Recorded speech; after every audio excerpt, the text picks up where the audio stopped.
এই পৃথিবীতে এমন কিছু ঘটে যায় যা শুধু একজন মানুষের জীবন নয়, বদলে দেয় একটি গোটা পরিবারের ইতিহাস। আজ আমি আপনাদেরকে বলবো এমন একটি বাস্তব ঘটনা। এক ওমান প্রবাসীর ভাইয়ের স্বপ্ন ছিল প্রিয়জনের কুলে ফিরে আসার, কিন্তু সেই ফেরা রূপ নিয়ে এক মর্মান্তিক ঘটনায়। ওমান প্রবাসী ভাইয়ের বাড়ি ছিল বাংলাদেশের নোয়াখালী জেলায় এক শান্ত গ্রামে। বছর কয়েক আগে জীবনের নানা চাপে পড়ে পাড়ি জমিয়েছিলেন ওমান প্রবাসে।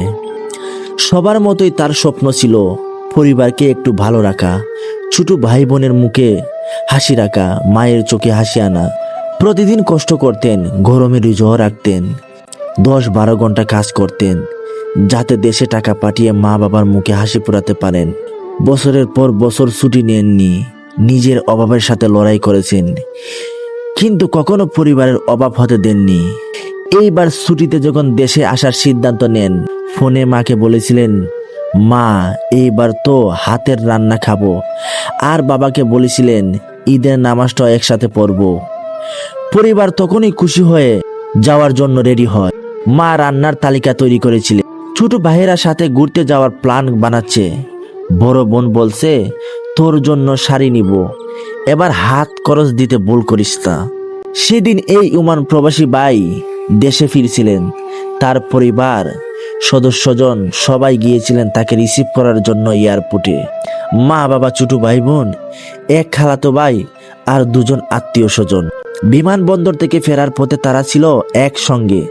গাড়িতে তখন চলছিল আনন্দের বন্যা, ভাইয়ের সাথে ছবি তোলা, গল্প করা, পরিকল্পনা করা। কিন্তু কারো জানা ছিল না সেই গাড়িতেই হয়ে উঠবে তাদের খবর। ফেরার পথে চালক ছিল ক্লান্ত, ঘুমে চোখ বুজে আসছিল বারবার। এই ওমান প্রবাসী তাকে বলছিলেন, ভাই একটু চা খেয়ে নিন, কিন্তু ততক্ষণে অনেক দেরি হয়ে গেছে। এক সময় চালক ঘুমিয়ে পড়েন, গাড়িটি নিয়ন্ত্রণ হারিয়ে সোজা পড়ে যায় পাশের খালে। এই ওমান প্রবাসী কোনো মতে জানালা দিয়ে বের হতে পেরেছিলেন, কিন্তু তার চোখের সামনেই পানিতে ডুবে যায় তার মা, তার ফ্যামিলির সবাই সদস্য, 7 জন আপনজন। এক মুহূর্তে সব শেষ।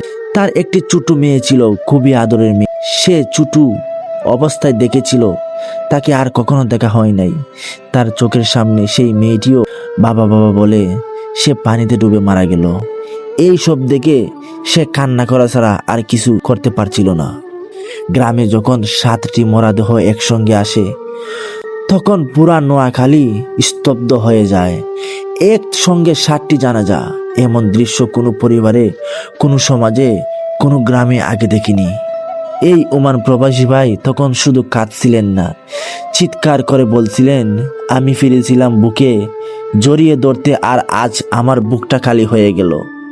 এক প্রবাসী যিনি 6-7 বছর শুধু পরিবারের জন্য বাঁচলেন, নিজের আনন্দ বিসর্জন দিয়ে টাকা পাঠালেন, সেই প্রবাসীর কাছে আজ পরিবারই সব ছিল। আজ সেই পরিবার দেশে ফিরলেন, কিন্তু ফিরে পেলেন না তার পৃথিবী।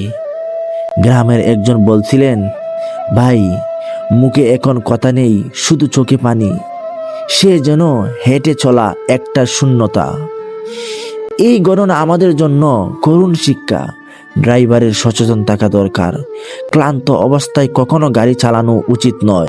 একটা মুহূর্তে ভুল বদলে দিতে পারে অনেক মানুষের ভাগ্য। প্রবাসীর কষ্টের সম্মান করা উচিত। তারা শুধুই টাকার মেশিন নয়, তাদের আবেগ আছে, পরিবার আছে। প্রিয়জনকে সময় দিন।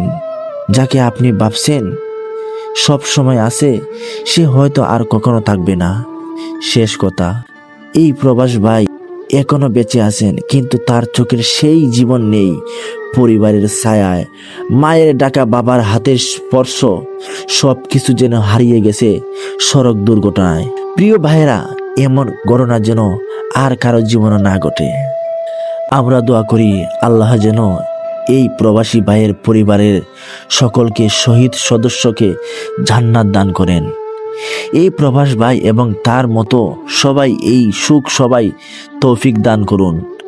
ইন্না লিল্লাহি ওয়া ইন্না ইলাইহি রাজিউন।